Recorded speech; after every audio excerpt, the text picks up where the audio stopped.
Well, this is kind of a unique morning, Sunday morning at Sanctus Ranch, the Restoring Christian Culture podcast. This doesn't happen that often. It's coffee instead of whiskey. So, and typically we don't have this kind of knowledge around the table. So welcome, everyone.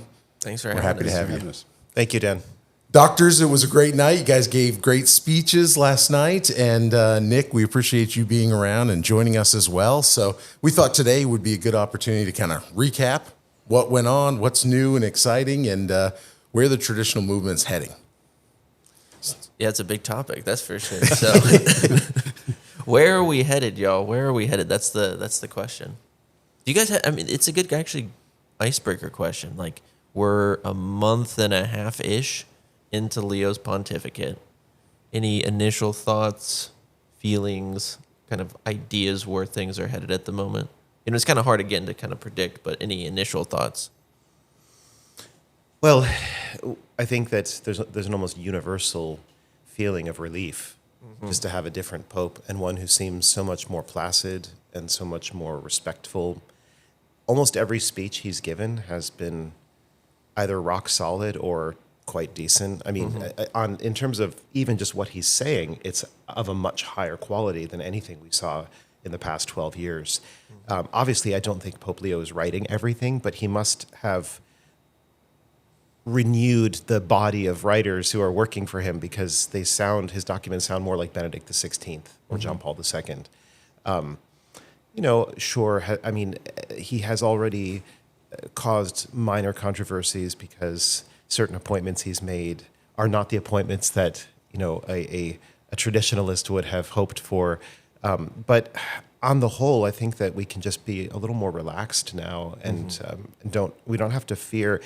With Pope Francis, I think that people almost woke up wondering what fresh hell is there going to be today. I mean, that's really where it got to, and I just don't have that feeling at all. And all the priests and all the traditional priests, they just seem quite happy, And I have to imagine for a priest, praying when he's praying the canon. And he prays Unicum Papa Nostro every day. It's right in his face. Who is the Pope and what is this Pope doing? And it must be pleasant for them to say Unicum Papa Nostro Leone. Just like, oh, okay, we're in a different era. But on the other hand, I mean, we've seen some really savage steps taken by bishops during this early part of Leo's pontificate, as if they're trying either to provoke the Pope into making a hasty intervention prior to his own readiness to do it, hoping maybe to catch him off guard or flat-footed or something, or because they're actually just worried that he's going to start rolling back some of what Francis did, especially with Traditionis Custodes, and they want to get it on the books as quickly as possible that this is not the way it's going to be in my diocese. And in fact, if Pope Leo did restore something more like Ecclesia Dei, that is, if he really let the bishops call the shots, which is what Traditionis Custodes claimed to be doing but didn't actually do. Right. If he implemented something like that, then unfortunately I think we would see a kind of East Berlin, West Berlin situation all over the world. Some dioceses would bring the hammer down on the Latin Mass, others would let it flourish. It would be a very bizarre situation. So it's hard to say what the future holds, really. Sure, yeah. What are your thoughts, Doctor? Well, my perspective is a little different. I came to a different understanding about the papacy under Francis, and that is certainly the papacy and the Pope is critical to the Catholic faith for all kinds of reasons. So I don't have to go into all that, all right? But in another level, and I hope I can say this in the right way,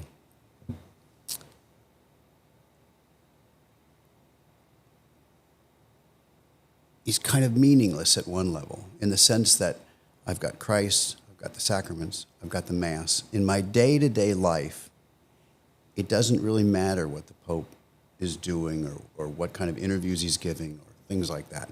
And if a Pope says things that are in continuity with the unchanging teaching of the Church, then I can be glad, and he can have given me new insights for my spiritual life, and I'm grateful for that.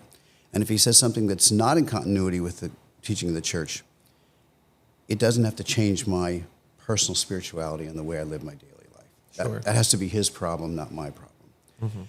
So I look at Leo, and I agree with everything that Peter said. I mean, we certainly hope that this is a period of respite. But in reality, his entire formation in his life has been post-conciliar. I think we have to be reserved in what our expectations might possibly be. I think at best it's going to be a truce or some situation of toleration, which would be great. It would just be great compared to what we've had.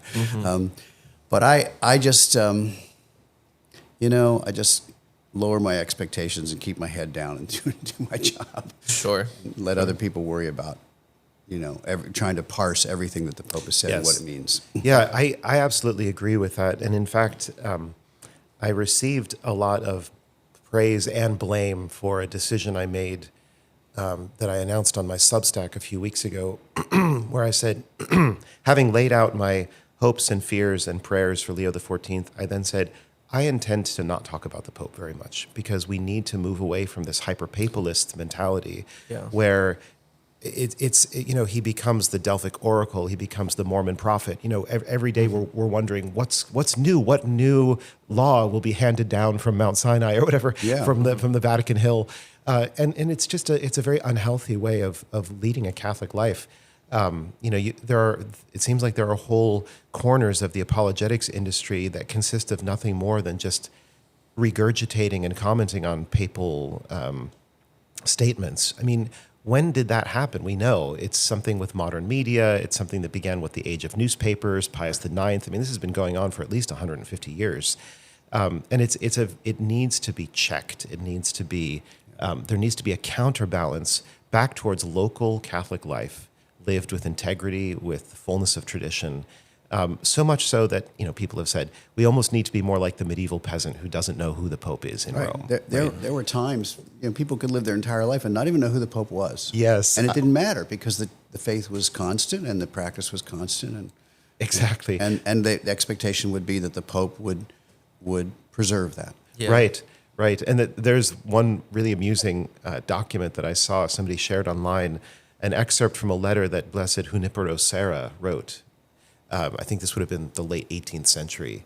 And he writes in this letter, presumably back home, he says, "We are starved for news.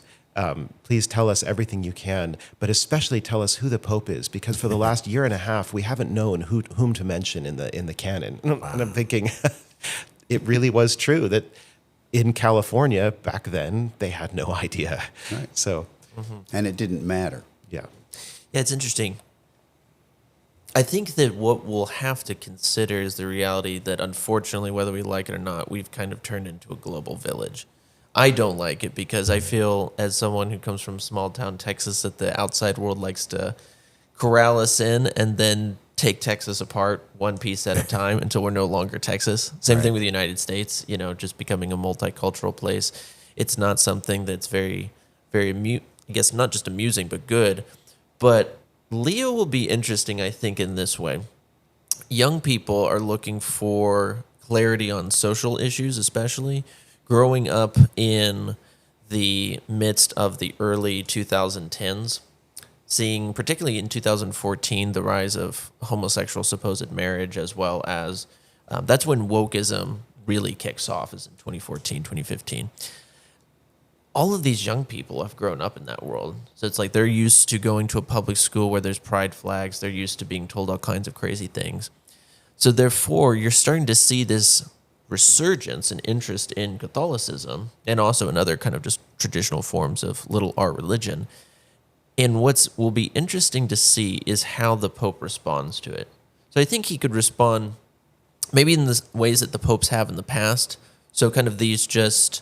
let's say positive platitudes, be good to your neighbor, this, that, and the other, which that's not bad, of course, in and of itself, right? We should be good to our neighbor, but we should get more into the substance of what does it mean to be good to our neighbor?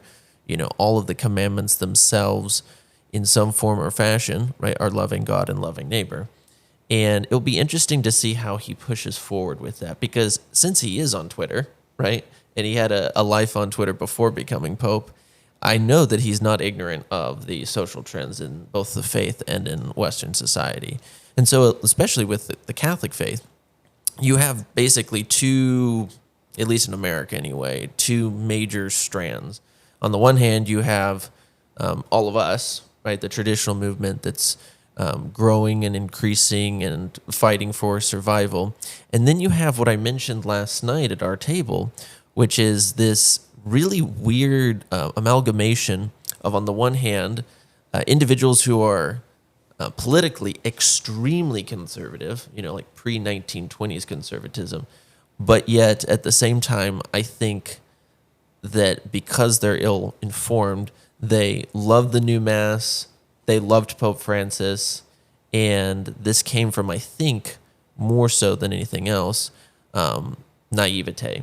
Because most of these people were 17, 18 years old, had been in RCA for a week, and were already lecturing cradle Catholics about how they were in schism for criticizing Pope Francis. So it'll be interesting to see how the Pope handles this. But I do think his first main challenge that he's going to have to overcome is going to have to be the Mass issue. Even if it is just a ceasefire in the sense of, hey, guys, let the bishops decide. This has become uncomfortable for many.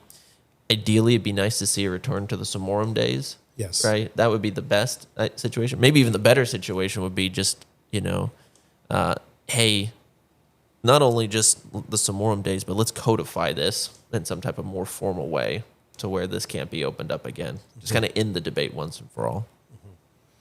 I think personally that Benedict XVI intended to end the debate permanently, and I actually believe he did. I agree with John Lamont, the Canadian dogmatic theologian, that the central assertion of Benedict XVI, which wasn't in the motu proprio but was in the letter that accompanied it, that what was sacred in the past remains sacred and great today, cannot be abolished or considered dangerous, this whole language, that this is a dogmatic fact. He's not saying this is my opinion, this is my current canonical decision, but this is simply the way things are. The old rite was not abrogated because it cannot be abrogated.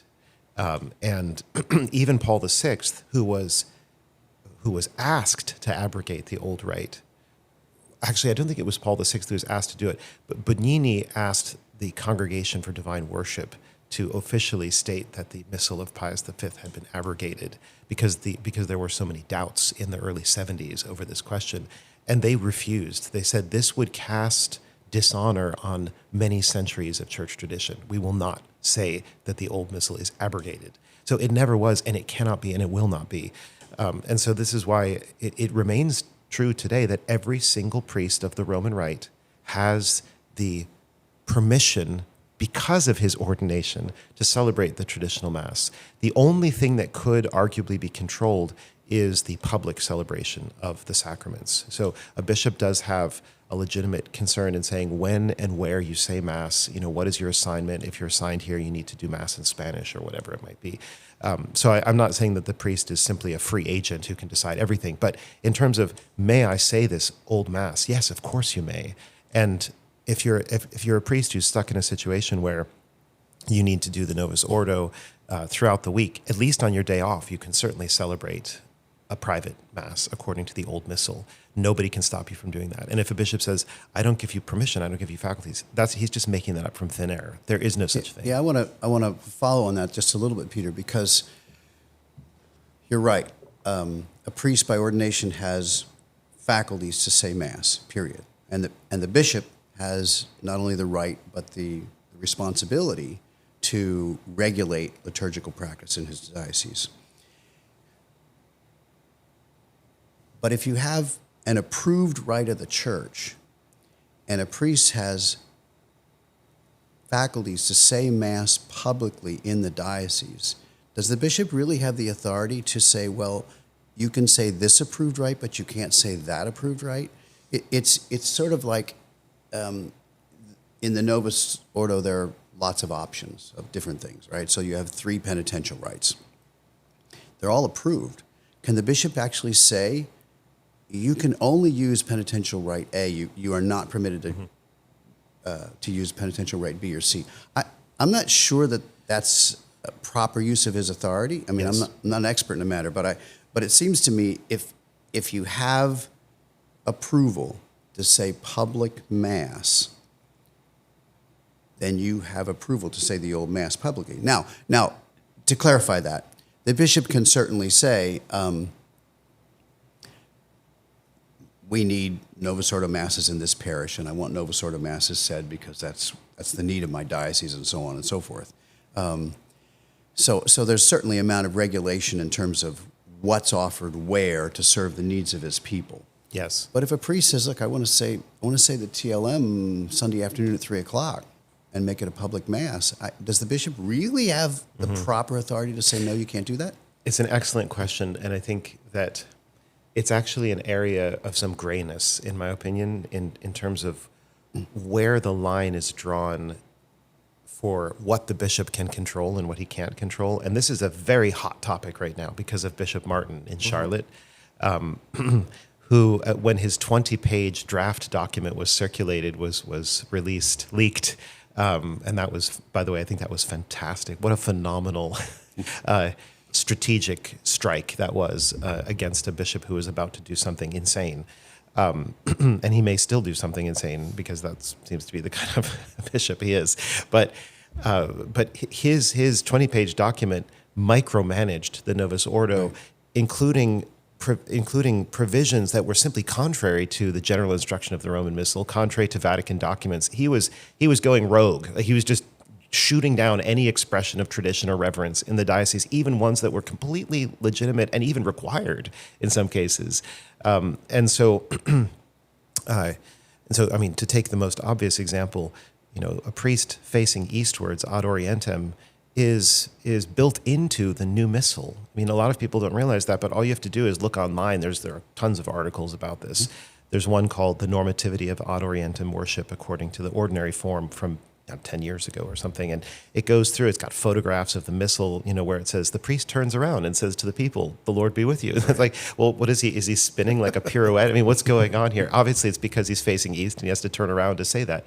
So, one question would be, could a bishop, because he's the chief liturgist of the diocese, responsible for the liturgical life, et cetera, all the language of these documents, could he say to the priests, I forbid you to celebrate Mass ad orientem"? Can he do that? My opinion is absolutely not. And the Vatican has even weighed in on this and said, no, the bishop can't go against the other more universal disciplinary decisions and rulings. So that's one type of question. Can he do that? No, he can't. Can a priest say, I'm going to do all of my Novus Ordo masses in Latin because I think that will be unifying for my multilinguistic, multi-ethnic parish? Can the bishop say, no, I don't allow you to do it in Latin. It has to be one in English, one in Spanish, and then I'll get you a Vietnamese priest for the third one or something like that. Again, I don't think he can do that, but bishops seem to be allowed, at least maybe this is an abuse, but they seem to be allowed to dictate those kinds of policies. And I don't really know where is the line, because certainly a bishop can say to a priest, I'm assigning you to this Hispanic parish because I want you to minister to them in Spanish. He can do that. And I don't think anybody would argue that that's not a legitimate request for a bishop, right? So it's, and then as far as getting to the Latin Mass, or the traditional Latin Mass, it kind of depends on how you view, is the old rite a separate rite? I think it is. I think the old rite and the new rite are two different rites. I don't think they're just two forms or two uses of the same rite. And I mean, even what that means would be confusing to say. If they're two different rites, it's almost, Pope Francis himself compared it to a bi-ritual priest, or a priest with bi-ritual faculties. In a case like that, if you're really talking about two rites, then I think a bishop would certainly have some kind of say over which rite the priest uses. Another way of looking at it would be to say, there are different liturgical books. There are completely different liturgical books, as you know. And can a bishop say, well, I want you to use these liturgical books in my diocese or at this parish? And it would be hard to say that he doesn't have some say over that matter. So I find it actually a fascinating and kind of confusing area. I don't think that. I agree with you entirely that they're different rites, and that would be an interesting discussion in itself. They are not the same rite. Francis himself, God bless him, he was he was the first pope who was at least honest enough to say, they're theologically incompatible. Right? Yeah. You can't. So they are different rites. But we have a unique situation in the Latin Church, and that we have two rites. That doesn't exist in other rites of the Church. We have two rites. So I'm not so sure that if a priest has faculties, he happens to exist in a bifurcated church that has two rites. If he has public faculties, I'm not so sure he can be given faculties to do one rite and not the other. They're both the Latin rite. Yes. Yes, and in fact, this is the whole point of Summorum Pontificum, was however you parse or however you might wish to defend Benedict's language of two forms, which he coined. It was a unique conceptualization to deal with a unique situation.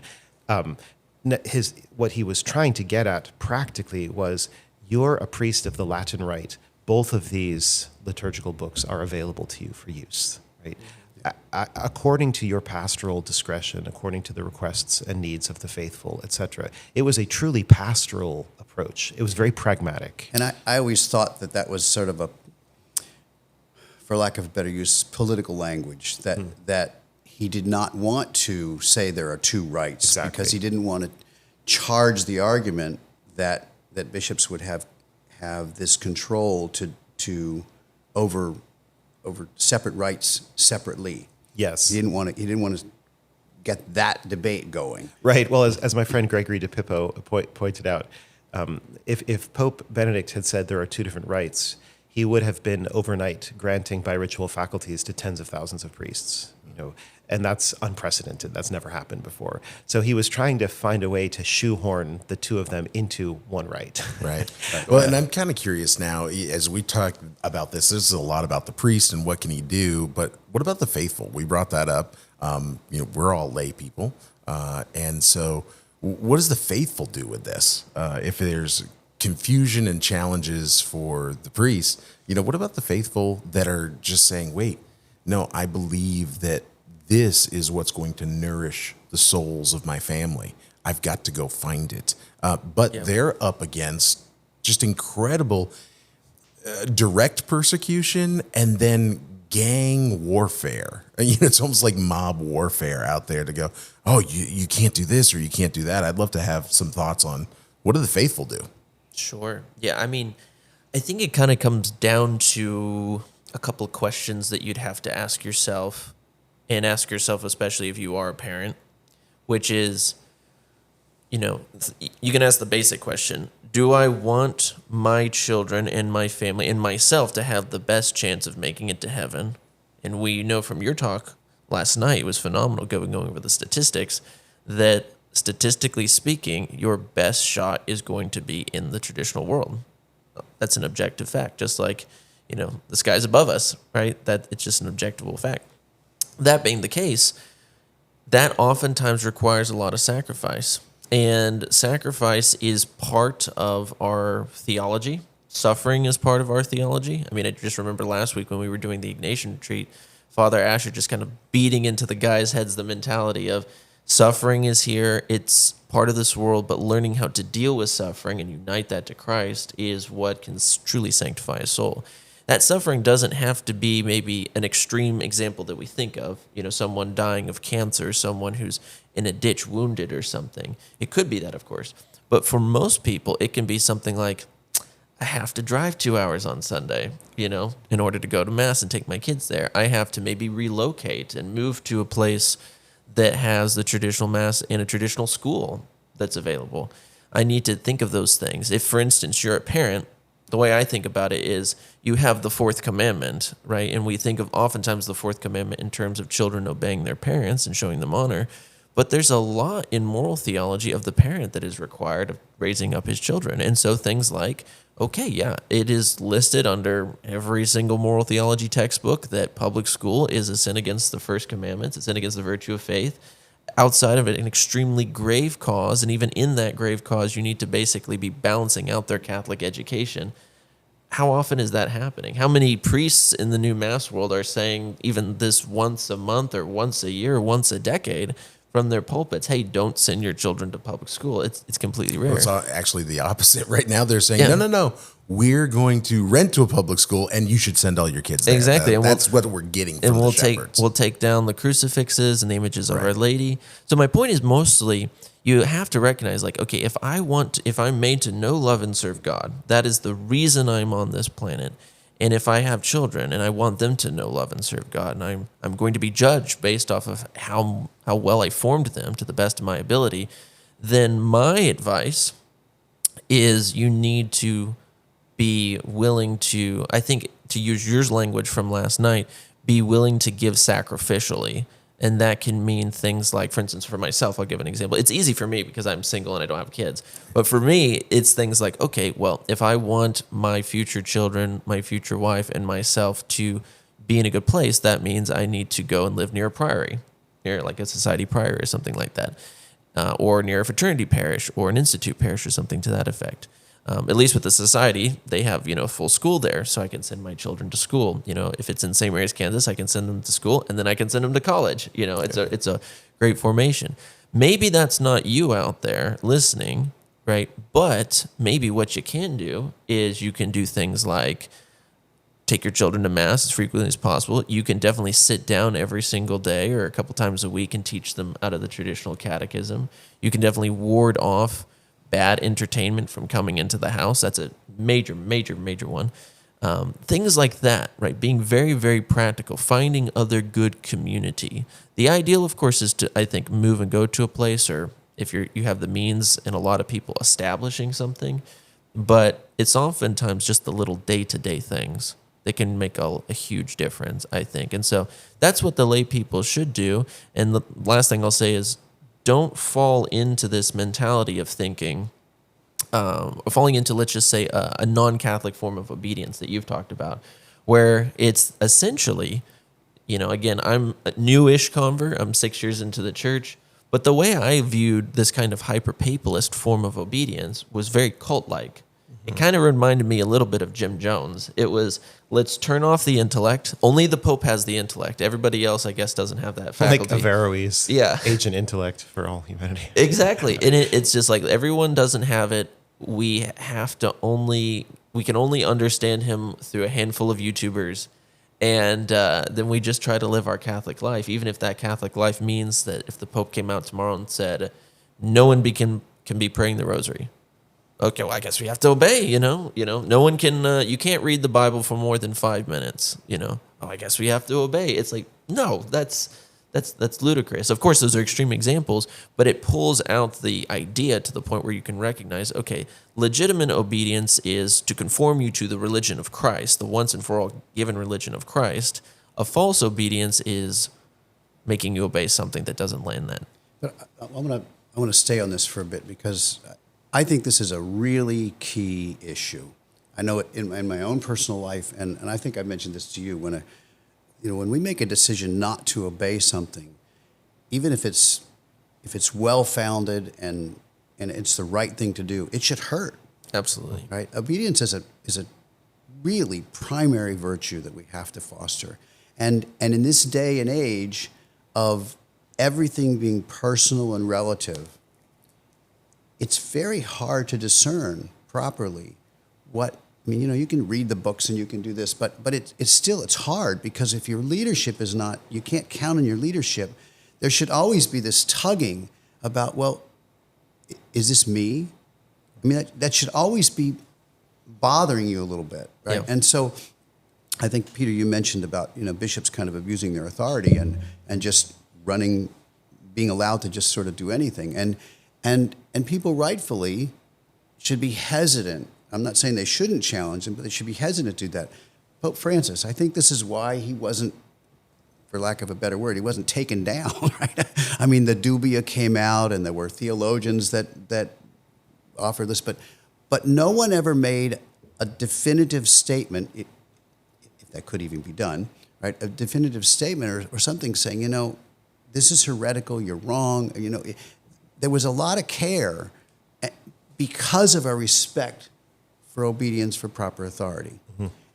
And I think that is a huge issue because a parent looks at the carnage and says, "Look, my judgment day. I'm going to be asked if I fostered the faith in my children. How did I do that?" Yes. And so a parent has to make that decision. And yes, on the one level, it's, you can say, well, look, just look at the numbers. If I subject my kids to a Novus Ordo Mass, I'm threatening their faith, and I can't do that in good conscience. Mm-hmm. Well, that's not that hard of a decision to make intellectually. But spiritually, emotionally, every one of those decisions should be really hard. Mm-hmm. And I think that's a key problem or challenge for Catholics. The whole thing around challenged priests and the SSPX, which should not be an issue at all. Rome has just diffused that issue, but people still are told, right? They're told falsehoods. Well, they're not juridic or irregular. You really can't go to those masses. And I understand why people struggle with that, because they don't want decisions about the faith to just be personal and relative. Sure. I mean, I think that the only reason why we can have this conversation is because the church is in a state of massive crisis. Absolutely. Right. And I have defended many times the claim that the church is passing through the worst crisis of her history right now in modern times. It's hard to say how long this crisis has lasted for, but at least it grew up with the modernist crisis of the late 19th century, early 20th century. It kind of went underground during Pius XII. It burst out again in the 1960s and 70s. And I think, we've been sort of breathing in this almost toxic air ever since then with, as you put it, rival gangs of all different sorts. And it's the worst crisis because it's the most subtle and the most chaotic. It's not about one particular dogmatic issue. Like, it's not about the divinity of Christ. That admits a yes or no answer. Although some of the semi-Arians tried to say maybe, but most of the great dogmatic controversies the lines were pretty clearly drawn. Yes. Now there are so many vague and squiggly lines all over the place in morals, in doctrine, in liturgy, especially, where even the concept of tradition, that we should cling to what is received and approved by the church over all the centuries of the practice of the faith, even that is called into question. It's a kind of, I think of it as a primordial heresy that is prior to all particular heresies. That's actually the way Pius X talks about modernism. Mm-hmm. But the primordial heresy of calling into question the transmission of the tradition, right, as such, the value of tradition as such, as normative for us and not as something over which we stand in superior judgment, which is unfortunately the way that popes and bishops have been about aspects of tradition for decades now. So and the very challenge is that isn't coming from outsiders; it's coming from inside. Exactly. In fact, Trojan horse in the city of God. I went through the changes in the council. All right, so I was a teenager at that time, and I can tell you that we didn't question anything. Whether we liked it or not was irrelevant, right? Because we were raised to believe that the church would never lead us astray, and that what we liked and didn't like was kind of irrelevant. We had to give ourselves to the greater good, and so things just happened, and that could never happen today. Yes. Well, and I mean, I think we have to bear in mind that in the 60s and 70s, millions of Catholics voted with their feet. The ones who were so shocked by the changes that they no longer recognized the same church. I mean, Frank Sheed even wrote a book called something like "Is It the Same Church?" And of course he, as an apologist, said yes, it is, and he tried to mollify people's feelings and so on. But a lot of people, I mean, I met people from that generation who said, I stopped going to Mass the moment the guitars came out, the moment the priest faced the people. I couldn't handle it. It was such a shock to me. I felt like the church had just lost her mind, or its mind. Yeah. And that, Right, but see, even that decision, right, when you say, I'm going to leave the church, one might argue and say the church left me. Yes. Okay, but where are you going to go? Right. So I'm not defending it. Yeah. I'm just pointing out that there were Catholics who accepted the changes because of an implicit trust in the institution and her leadership. And I think decades later, we can see how misplaced that trust was and how much better it would have been for the Catholics, I think, to have acted like the Catholics under Henry VIII in England when they did the famous March of the Five Wounds. You know, I mean, of course, they we're got just thinking of crushed. that, yeah. But I mean, the lay people rose up in revolt against what Henry VIII was doing, and against if you know the history better. Was it under Henry VIII that this took place? There's this famous document that Michael Davies loves to quote, where a bunch of lay people, they say, "We will have the Mass again in Latin." They're very, these are the supposedly ignorant, poor folk, uneducated folk. No, they knew what they were losing, and they fought against it. Yeah, that actually reminds me of a funny story of one of the English martyrs. Don't remember their name, but it's in one of the large tomes that's been written about the English martyrs. And he's being executed. And one of these Anglican clerics comes up to him, and he's in front of all these people. He's about to be beheaded, and he says, "Look, just say the Our Father with me in English." And the guy looks at him, and he says, "God speaks Latin." Right? Those were his last words. I think what's interesting about it is that when we look at this whole situation of the crisis in the church, in talking about the subject of obedience, it's a good question just sometimes for people to ask the question, what is the object of obedience? What's the purpose of obedience? Because it's not an end unto itself. Mm-hmm. We don't just obey to obey. I mean, we want to obey because it's a virtue, right? We should submit our wills to what Christ has given us. That being the case, if it's being abused, or if Christ is being let's just say, veiled in some form or fashion in an inappropriate way, it becomes detrimental. It reminds me of all of our mutual friend, Tim Flanders. He has this photo that he sent me a long time ago of this church. I think it's in Michigan, where this was before the council, and they loved Pius XII just so much. But what they did is, in most traditional architectures, it's fairly common to see above the altar the Holy Ghost descending.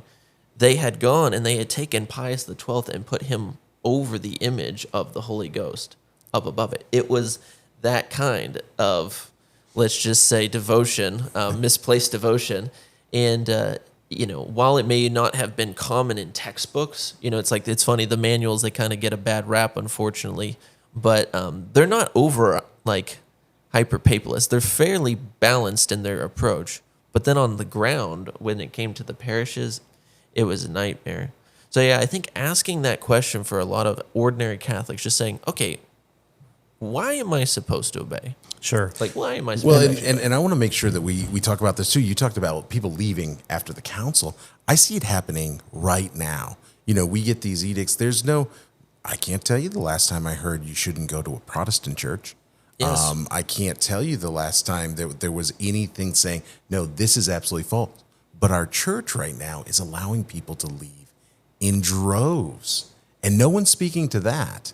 And I think that still is our challenge, because if we're going to be, extremely obedient to just this, but the church has got challenges, the layperson just leaving the church is the correct answer? Yes. That can't be. Right. I mean, this brings up just the whole question of the problem with the church's approach in the past 50 or 60 years has been a continual preference for watering down commitments, for low commitment Catholicism.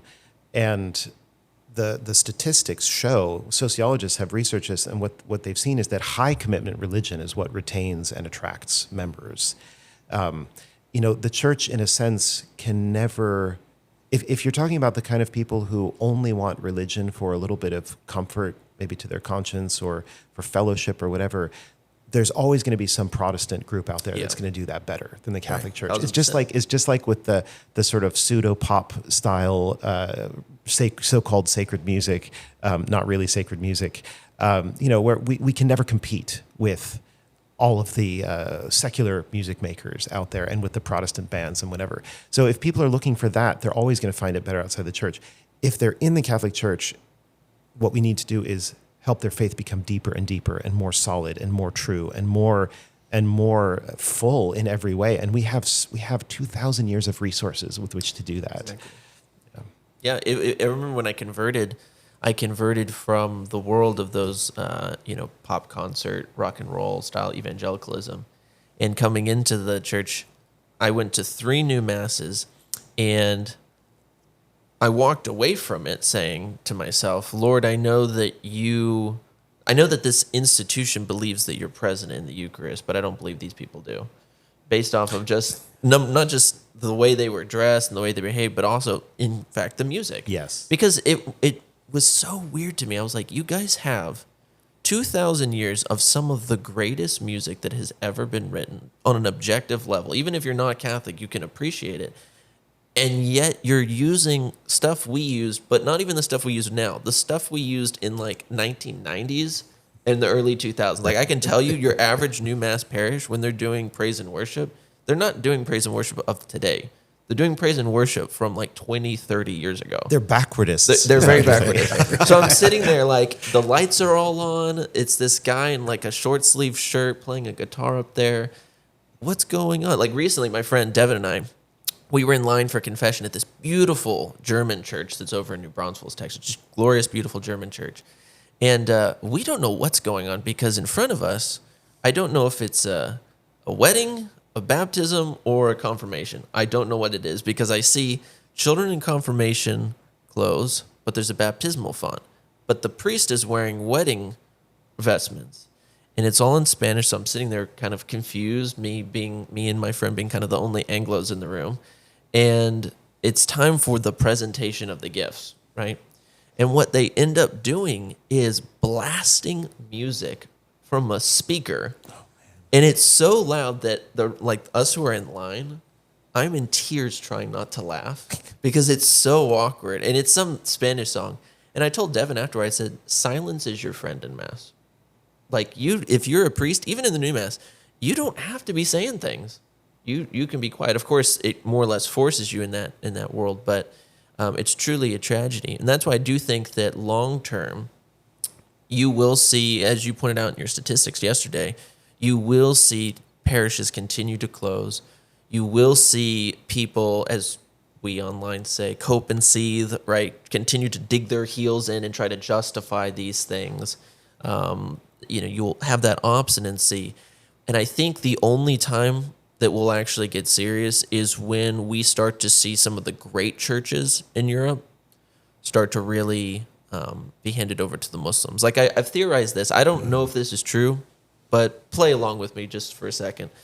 What if hypothetically it got so bad, and they just kept digging their heels, it got so bad that the Vatican was bankrupt and they sold it and it became a mosque? Would then the popes wake up? That sounds like a Robert Hugh Benson scenario. Yeah, it's like, but you never know. I mean, this world it can be kind of crazy. You never know. And maybe then, they'll realize, hey, on the one hand, we're saying we need to join arm in arm with our brothers and sisters in Christ in the Protestant world and the Orthodox world. But those people that like the Latin Mass, they're the schismatics, they're the dissenters, et cetera, et cetera. Maybe then, hopefully, they'll come to their senses. Peter, I want to jump back to something you said because I think it might be one of the key things of this whole conversation. It has to do with, what did you call it, a High commitment. High commitment religion. So in my own personal spiritual life, I always struggle, right? Is enough enough? What is enough, right? And unfortunately, when I think about that, I'm always taken to the Garden of Eden. Right, and so here's Christ, and he's looking at his Father, and he's kind of making up the conversation, but he's saying, "Look, I've healed the sick, I've cured illnesses, I've raised the dead, I've preached your word, I've done all these things." Right? I mean, isn't this enough? And he looks down at his only son, and he says, "No." He says, "I want it all." Right, and sorry. But that's what we're called to do. Mm-hmm. The truth is, enough is never enough. Yes. And I think that has to return. And when that returns, I think a lot of these things will solve themselves. Mm-hmm. It won't be about, is this bishop a jerk, or do I do this, or do I, when we can put ourselves in that place, I think things will change. And I think the challenge we have is that we are in such a materialistic world that it's really hard to figure out what enough is.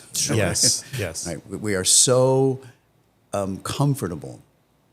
Even in our poverty, we are so comfortable. And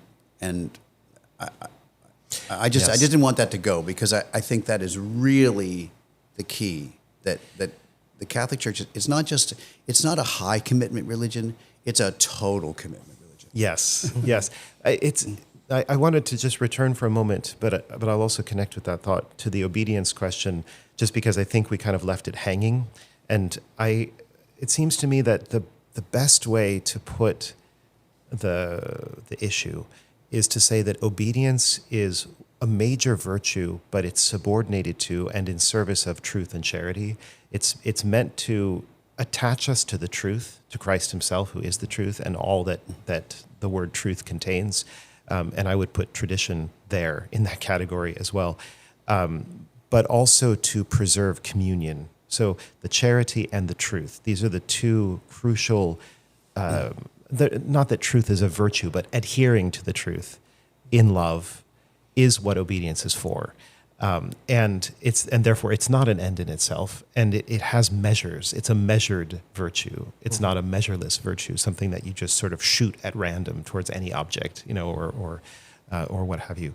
And so then I'd also say, if obedience always is hierarchical, by which I mean, if you're going to disobey any particular command or policy or whatever, it has to be in service of a higher obedience. I'm obedient to something which trumps this lower policy or command, right? Sure. So not just like in an American free-for-all, I'm a rebel, I don't want to have anybody, to obey over me, a kind of non serviam attitude. That's, of course, extremely vicious, satanic. But I want to cling all the more tightly to the authority that is higher than this other authority that's telling me to do something that's wrong or something that's harmful to the common good or to my spiritual good or my family's good. So yeah, the hierarchy of obedience, I think, there is really crucial.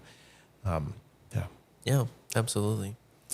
It's a great conversation. And, maybe we'll kind of wrap up today. I know it's been good, but I'd just love to have your parting thoughts. We had a great conversation. There'll be a lot of the speeches that were given last night will come out. And so folks that are on our channel will have an opportunity to see those. But we've talked a lot about restoring a Christian culture. We've talked about the Mass. We've talked about, sacrificing all to be fully in. Any parting thoughts? If you're watching this right now and you're saying, hey, listen, what do I do today to restore Christian culture in my little world, my little domestic church? Love to have a highlight. Yeah, I'd say for me, one thing that can easily be overlooked, I think, as we're going throughout these battles, is the battle that we're all called to, which is personal sanctification. And it's so easy, especially for us who enjoy intellectual conversation. It's so easy for us to miss sometimes the very simple truths of Christ that oftentimes are summed up in the phrase, be like Christ. Like we can hear be like Christ, and that can kind of roll off the back, if you will. But the whole purpose of Catholicism is to be conformed into the image of the Son, is to be, right, to practice the imitation of Christ. That's what we're called to be. And so my parting thoughts would be, in all of the decisions that you make, right, ask the Holy Ghost for grace and for guidance so that you can be better conformed to the person of Christ. And you can apply that standard to all of your life, everything from where do I send my kids to school, to how do I order my day, to what do I prioritize throughout my life. That's the core, and all of these things that we're talking about will naturally flow from that. But you have to keep that at the core, because oftentimes, I warn especially young guys, don't make the crisis your religion. If you know a ton of stuff about the crisis, great, cool, let's have a conversation. But If you can't tell me the commandments, and at worst, you're not living up to the commandments by his grace, that's what you need to focus on. It's not saying that the crisis isn't important.